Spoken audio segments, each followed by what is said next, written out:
கீதையிலே யோகங்கள், கிருஷ்ணன் அவன் வேதங்கள், கிளர்ந்து நின்று பாதையிலே வழிகாட்ட பாண்டவர்கள் நடந்தார்கள்.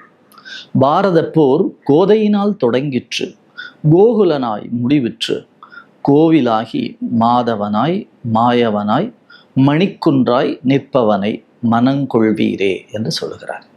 உனக்கான விதி, உனக்கான கடமை என்ன?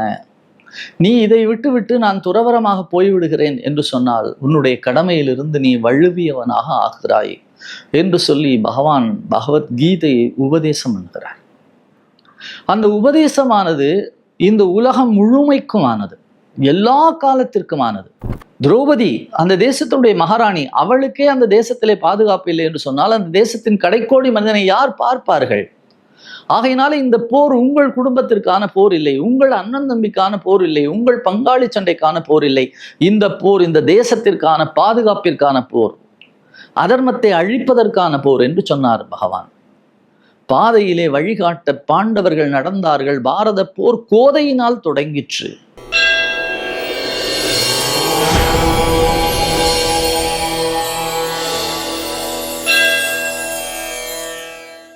ஸ்ரீவித்யோபாசனாசக்தம் ஸ்ரீவித்யாபீடபூஷணம் ஸ்ரீவித்யாபினவம் வந்தே ஸ்ரீகிருஷ்ணானந்த சத்குரு. தெய்வத்தமிழ் டிவி நேயர்கள் அனைவருக்கும் இனிய வணக்கம். அன்பிற்குரியவர்களே, கவியரசர் கண்ணதாசனின் கிருஷ்ணர் அந்தாதி பாடல்களை தொடர்ந்து நாம் சிந்திக்கக்கூடிய பேச்சினை பெற்றிருக்கிறோம். பகவான் கிருஷ்ணர் எப்படியெல்லாம் எந்த வகையிலெல்லாம் அவருக்கு உதவினார், அவர் பெற்ற அந்த பேற்றை, அவர் பெற்ற அனுபவங்களை நமக்கு பாடல் மூலமாக அள்ளி வழங்கி கொண்டிருக்கிறார். அந்த வகையிலே நாம் இன்றைக்கு ஒரு அருமையான பாடலை சிந்திக்க இருக்கிறோம். கீதையிலே யோகங்கள், கிருஷ்ணன் அவன் வேதங்கள், கிளர்ந்து நின்று பாதையிலே வழிகாட்ட பாண்டவர்கள் நடந்தார்கள்.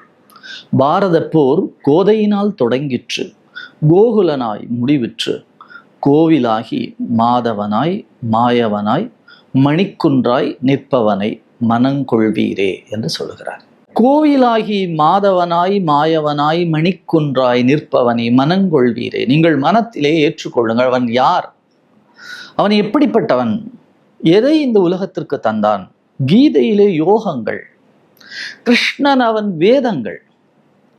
பகவத்கீதை என்று சொன்னால் இன்றைக்கு உலகம் முழுமையுமாக ஒரு மிக பிரம்மாண்டமான ஒரு வெற்றியை, ஒரு அமைப்பை தந்திருக்கிறது. அது ஒரு சாராருக்கு அல்லது ஒரு மதத்தாருக்கு மட்டுமான செய்தி அல்ல. அப்படிப்பட்ட வகையிலும் கூட அது வழங்கப்படவில்லை. உன்னுடைய கடமையை செய். அந்த கடமை என்ன என்று சொன்னால், உனக்கு எது விதிக்கப்பட்டிருக்கிறதோ, உன் வாழ்க்கையிலே நீ பிறந்ததற்காக உனக்கு விதிக்கப்பட்ட கடமையை செய். ஏன் அதை சொல்லுவதற்கான சூழல் வந்தது? கடமையான அந்த போரை நான் செய்ய மாட்டேன், ஏனென்றால் எதிராக நிற்பவர்களெல்லாம் என்னுடைய உறவினர்கள், என்னுடைய தாத்தா, என்னுடைய மாமா, என்னுடைய சித்தப்பா, என்னுடைய பெரியப்பா, என்னுடைய அண்ணன்கள், என்னுடைய தம்பிகள், என்னுடைய உறவினர்கள், இவர்களை எதிர்த்து நான் எப்படி போர் புரிய முடியும் என்று போர்க்களத்திலே வந்து நின்று போரை தொடங்குகிற பொழுது ஒரு மயக்கம் அந்த அர்ஜுனனுக்கு வருகிறது. அந்த மயக்கம் வரக்கூடிய அந்த சூழ்நிலையிலே தான், ஏன் பேடியை போல் நீ பேசுகிறாய்? உனக்கான விதி, உனக்கான கடமை என்ன? நீ இதை விட்டுவிட்டு நான் துறவரமாக போய்விடுகிறேன் என்று சொன்னால் உன்னுடைய கடமையிலிருந்து நீ வழுவியவனாக ஆகிறாய் என்று சொல்லி பகவான் பகவத்கீதையை உபதேசம் என்கிறார். அந்த உபதேசமானது இந்த உலகம் முழுமைக்குமானது, எல்லா காலத்திற்குமானது. கிருத்தயுகம், திரேதாயுகம், துவாபர யுகம் என்று சொல்லக்கூடிய 3ஆம் யுகத்திலே நடந்தது பாரத போர். இது கலியுகம். கிட்டத்தட்ட 6000 ஆண்டுகள் கடந்திருக்கிறது. இந்த 6000 ஆண்டுகள் கழித்தும் கூட இன்றைக்கும் நீங்கள் கீதையை கையில் எடுத்து வைத்துக் கொண்டால், இன்றைக்குள்ள சூழ்நிலை, இன்றைக்குள்ள தேவை, இன்றைக்குள்ள வழிகாட்டல் அத்தனையும் கூட அதில் இருக்கிறது. நீங்கள் எந்த யோகம் வழியாக போனாலும், பக்தி யோகத்திலே போனாலும், ஞான யோகத்திலே போனாலும், கர்ம யோகத்திலே போனாலும், எதை செய்தாலும் கூட நீங்கள் அதை செவ்வனே செய்யுங்கள். நீ பக்தி பண்ணுகிறாயா? அந்த பக்தி பண்ணுவது எப்படி இருக்க வேண்டும்? ஏதோ நான் கடமைக்காக கோயிலுக்கு போனேன், சுற்றி வந்தேன், என்னை 4 பேர் பார்த்தார்கள், அர்ச்சனை செய்தேன், பெரிய மாலையை வாங்கி சாற்றினேன், புறச்சடங்குகளிலே என்னை முழுமையாக ஈடுபடுத்தி கொண்டேன், நான் ஒரு மிகப்பெரிய பக்தன் என்பதனாலே விபூதி பூசினேன், சந்தனம் வைத்தேன், குங்குமம் வைத்தேன், திருமணம் இட்டுக்கொண்டேன், கோபிச்சந்தனம் போட்டுக்கொண்டேன், ருத்ராட்ச மாலைகளை அணிந்து கொண்டேன், துளசி மாலைகளை அணிந்து கொண்டேன். இவையெல்லாம் புறச்சடங்குகளோடு நான் பல பேராலே மிகப்பெரிய பக்திமான் என்று புகழப்படுகிறேனா என்று சொன்னால் அது பக்தி யோகமா என்று கேட்டால் பகவான் அதை சொல்லவில்லை. இவையெல்லாம் ஒரு அளவிலே நின்று விடக்கூடியவை. இவையெல்லாம் பக்தி செய்வதற்கான வழிகாட்டுதல்களாக இருக்கிறது. இது பக்தி. அபராவிட்டு சொல்லுவார், விரும்பி தொழும் அடியார் விழி நீர் மல்கி மெய்புலகம் அரும்பி ததும்பி ஆனந்தமாகி அறிவிழந்து சுரும்பிற் கழித்து மொழி தடுமாறி முன் சொன்ன எல்லாம் தரும் பித்தர் ஆவர் என்றால் அபிராமி சமயம் நன்றே. இப்படிப்பட்ட பக்தி, காதலாகி கசிந்து கண்ணீர் மல்கி ஓதக்கூடிய பக்தி, நினைந்து நினைந்து உணர்ந்து உணர்ந்து நெகிழ்ந்து நெகிழ்ந்து அன்பே நிறைந்து நிறைந்து உற்றெழும் கண்ணீரதனால் உடம்பு நனைந்து நனைந்து என்று வள்ளல் பெருமான் சொல்லுகிறார். இதுதான் பக்தியின் வெளிப்பாடு. யார் இறைவன் நாமம் சொல்லுகிற பொழுது அவர்கள் கண்களிலே இருந்து கண்ணீர் பெருகுகிறதோ அதுதான் பக்தி என்கின்றார் பகவான் ராமகிருஷ்ணர். அந்த ஆசை, அந்த இறைவனோட ஒன்றுதல், அப்படி ஒரு பக்தி யோகம், அப்படி ஒரு கர்மயோகம். அவரே சொல்லுகிறார், 3 உலகங்களிலும் எனக்கு செய்ய வேண்டிய தொழில் வேலை எதுவும் இல்லை, ஆனாலும் கூட நான் கடமையாற்றுகிறேன். நான் ரதம் ஓட்டுகிறேன் என்று சொன்னால் ரதத்தை ஓட்டி கொண்டு போய் நிறுத்திவிட்டு வேற யாரையாவது ரதத்தை சுத்தம் செய்ய கொள்வது, வேற யாராவது குதிரைகளை பார்த்து கொள்வது என்ற வேலையை நான் பார்ப்பதில்லை. அர்ஜுனன் போய் ஒரு முறை சாயந்தரம் பகவானை சந்திக்க போகிறான். பகவான் அந்த குதிரைகளை சுத்தம் செய்து அந்த குதிரைகளை குளிப்பாட்டி அந்த குதிரைகளுக்கு திணவெடுத்து விட்டு அவைகளுக்கெல்லாம் உணவுகளை கொடுத்து அவைகளை தடவி கொடுத்து அவைகளை மணலிலே உருளச் செய்து இப்படி ஒவ்வொன்றாக பார்த்து பார்த்து செய்கிறான். அந்த ரதத்திலே எந்த பகுதி எந்த இடத்துல எப்படி என்ன ஆகியிருக்கிறது என்பதெல்லாம் பார்க்கிறான். அப்படி அந்த கர்மயோகம், தனக்கு எந்த வேலையும் இல்லை, பகவான் அப்படி கண்ணை சேர்த்தால் எல்லா வேலையும் நடந்துவிடும், ஆனால் அவனே செய்கிறான் அந்த வேலையை. எப்படி கர்மயோகம், அப்படி பக்தி யோகம், அப்படி ஞான யோகம். இப்ப ஞானத்திலே எப்படி மேலே வருவது? மூலாதாரம், சுவாதிஷ்டானம், மணிபூரகம், அநாகதம், விசுக்தி, ஆக்ஞா என்ற 6 ஆதாரங்களை கடப்பதற்கான தன்மை என்ன? இவற்றையெல்லாம் எதை எடுத்துக்கொண்டாலும் சரி 18 அத்தியாயங்களிலே கீதையிலே யோகங்கள் கிருஷ்ணர் அவன் வேதங்களாக இருக்கிறது. இன்றைக்கல்ல, இன்னும் 1000 ஆண்டுகள், இன்னும் 5000 ஆண்டுகள், இன்னும் 10,000 ஆண்டுகள் ஆனாலும் கீதை என்ன சொல்லி இருக்கிறதோ அந்த கீதையினுடைய வாழ்க்கை முறை நமக்கு மிகப்பெரிய பாடங்களை தருகிறது. அது வேதமாக இருக்கிறது. கீதையிலே யோகங்கள், கிருஷ்ணன் அவன் வேதங்கள். கிளர்ந்து நின்று பாதையிலே வழிகாட்ட பாண்டவர்கள் நடந்தார்கள்.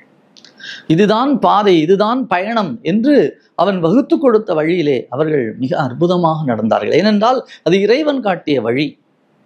நீ இன்றைக்கு உனக்கு விதிக்கப்பட்டிருக்கிற கடமையை செய்து கொண்டே நகர்ந்து கொண்டே இடு.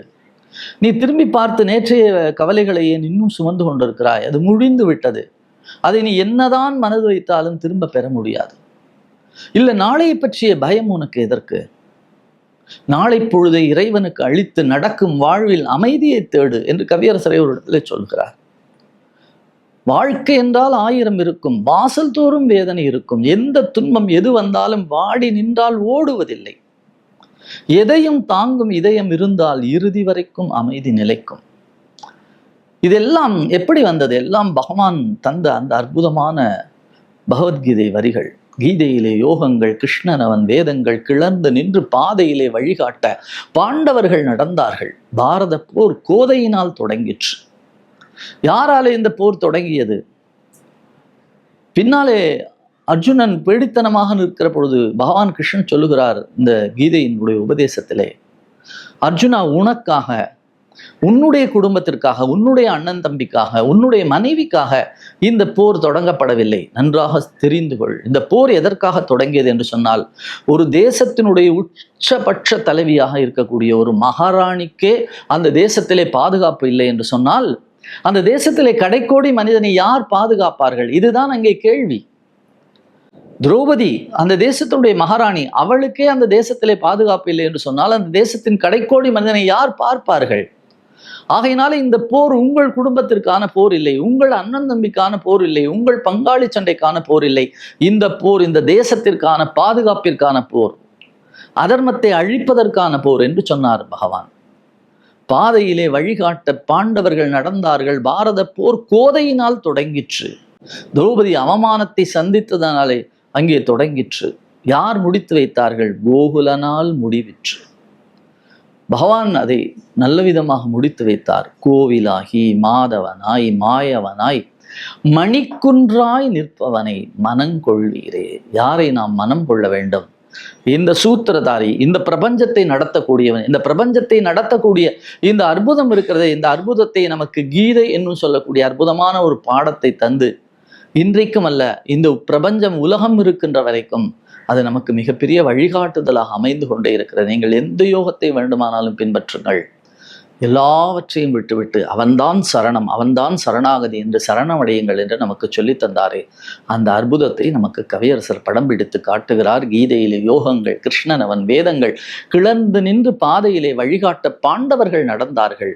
பாரத போர் கோதையினால் தொடங்கிற்று, கோகுலால் முடிவிற்று. கோவிலாகி மாதவனாய் மாயவனாய் மன்னவனாய் மணிக்குன்றாய் நிற்பவனை வணங்குவீரே என்று சொல்லுகிறார். அந்த இறைவனை மனங்கொள்வோம், வணங்குவோம், எப்பொழுதும் அந்த இறைவனுடைய பாதையிலே பயணிப்போம். நன்றி, வணக்கம்.